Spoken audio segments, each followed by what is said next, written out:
when you have 2 points and you're trying to find the slope that goes through the 2 points, use the following formula. You have to figure out what we call the rise over the run, which basically the rise is what is the change between the y values of the 2 points. So take the y value of the first one, subtract the y of the second, and then the run, what's the change in the x value of the 2 points? Take the x in the first and subtract the x in the second. So let's plug in here. The y value of the first point is -8, and subtract the y value of the second point, which is a +8.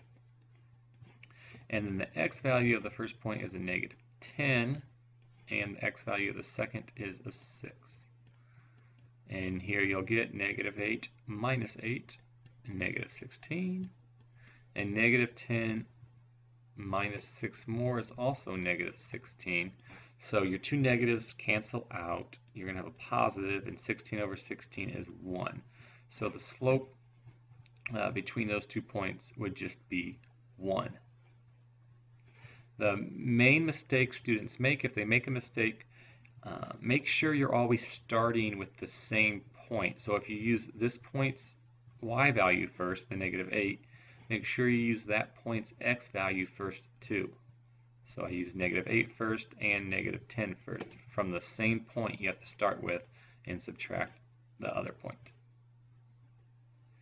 Alright, so here you have a couple sets of points. So figure out the slope between these 2 points like we just did for the previous problem, and also the slope between those 2 points.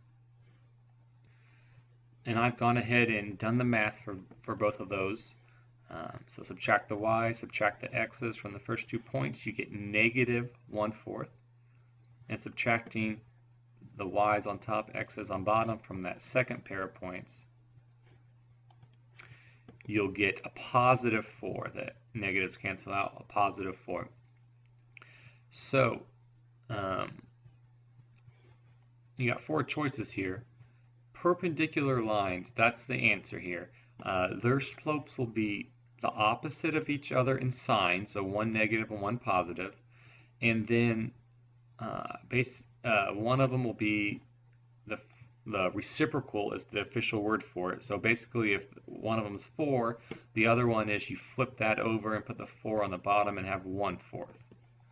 Let me show you another reciprocal. If one of the points was, 2/3 slope, let's say, a perpendicular line, the reciprocal of that would be flip it over, so you have a 3 on top, 2 on bottom now, and make it negative.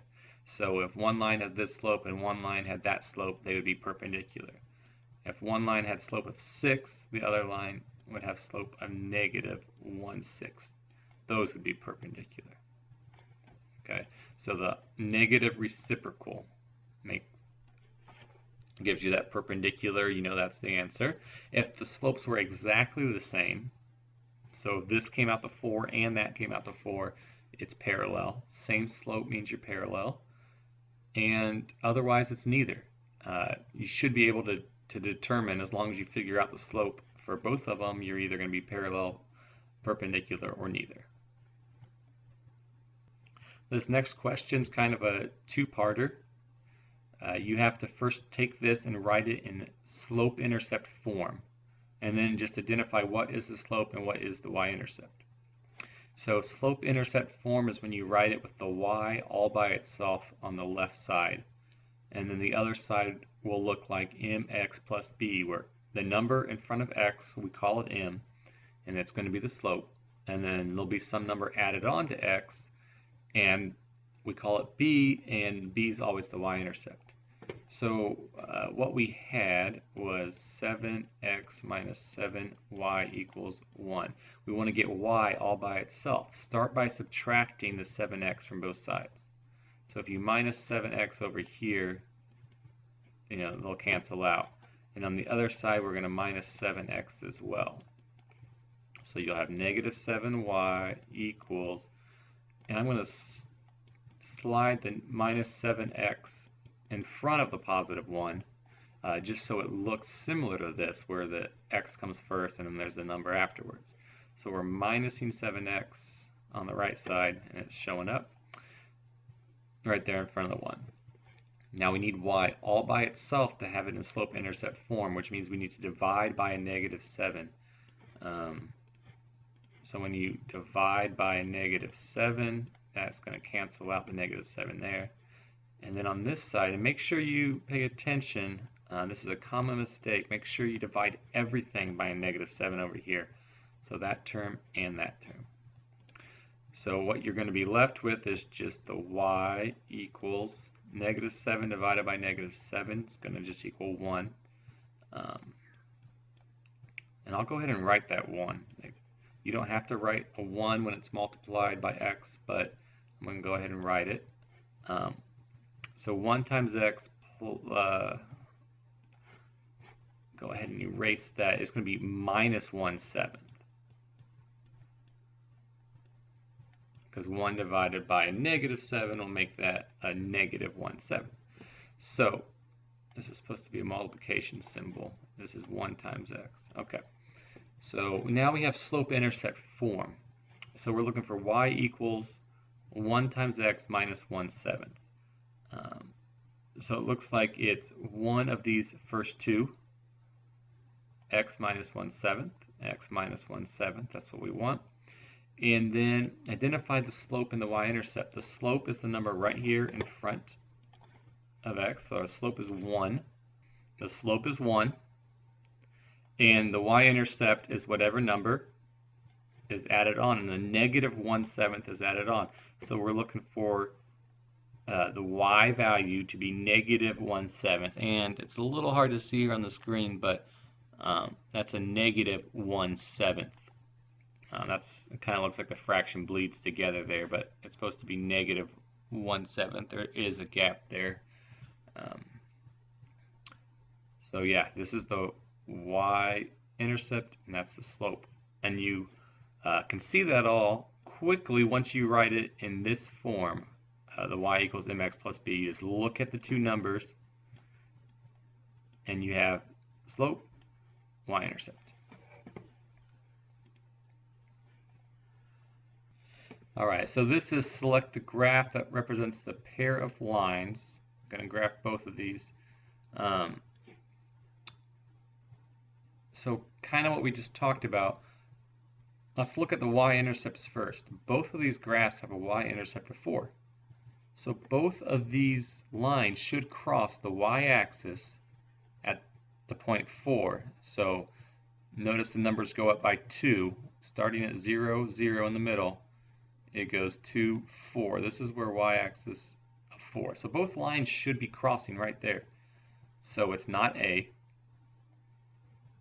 it's not B, because only one of them crosses at 4. It's not C. This one crosses at 4, but this other line crosses way up here. And so just looking at that, it has to be D, because D is the only graph where both of the lines cross the y-axis at 4. You can also use the slope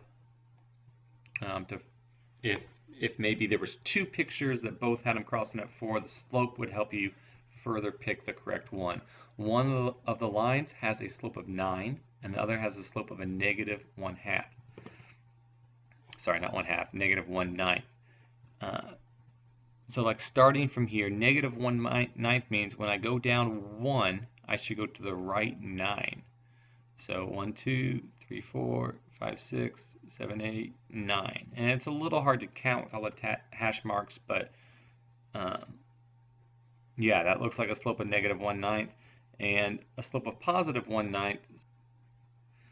That would be going up 9 and to the right 1. So up 1, 2, 3, 4, 5, 6. Well, you kind of run out of graphs. So instead of going up and to the right, you can count down and to the left. So I could go down 9, 1, 2, 3, 4, 5, 6, 7, 8, 9. And if I go over 1, yeah, I'm right back on the line. Yeah, so from this point, going up 9 and over 1 gets you to that point. This line has a slope of 9. So that line is this one, and the slope on the line with a negative slope is that one.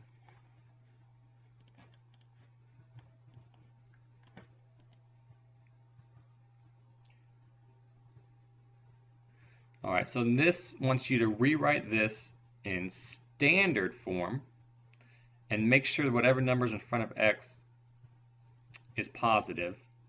And also use integers. So we don't want a fraction like this. We don't want 1/7 or 1/3. We want whole numbers like 9 and 2 and 3.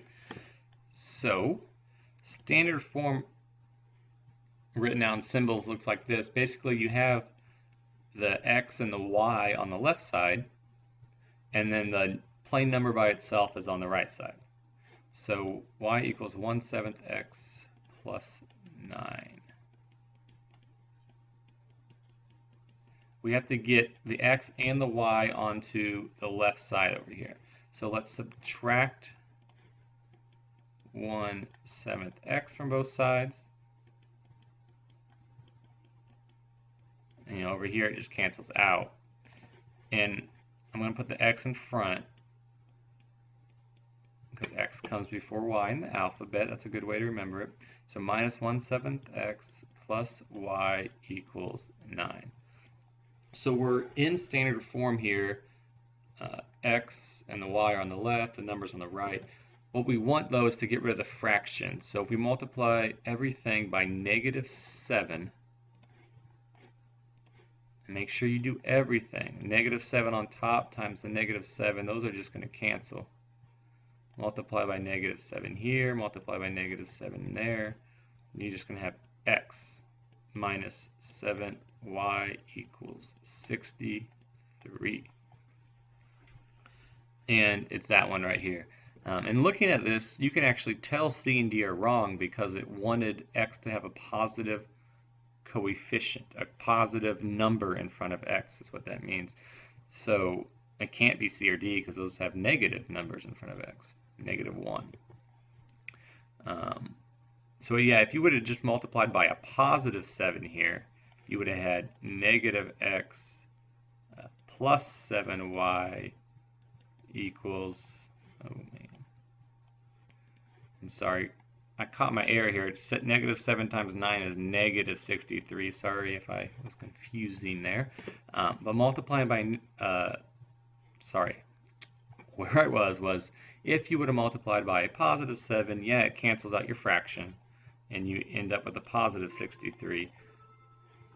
And now you would say, oh no, there's a negative exponent, or sorry, negative coefficient here in front, so you'd multiply everything by -1, and you end up with a positive x then, but the rest of them change sign as well. So you get the correct answer there, which it looks like it is E. No, sorry, is it A? Yeah. But the -63 is an A. There we go. And the final problem here, find an equation through the pair of points, give the answer in slope-intercept form. So I've got us kind of started here. We're trying to write it as y equals mx plus b, which means we need to figure out two things. We have to figure out the slope and the y-intercept. So to find the slope, subtract the y's from each other on top, subtract the x from the first point minus the second point on bottom. You get +48 over -8, which turns into a -6. So what we have so far is y equals -6x plus b. We figured out the m, now we just need to figure out this. To find out b, plug in either point you want for x and y. So I'll just use this second point. It doesn't matter which one you use. So the y is -8, and that equals -6. The x is 5, so -6 times 5, plus b, so you get -8 equals -30 plus b. Add 30 to both sides, you're going to get 22 equals b. So your final answer then is y equals -6x plus 22.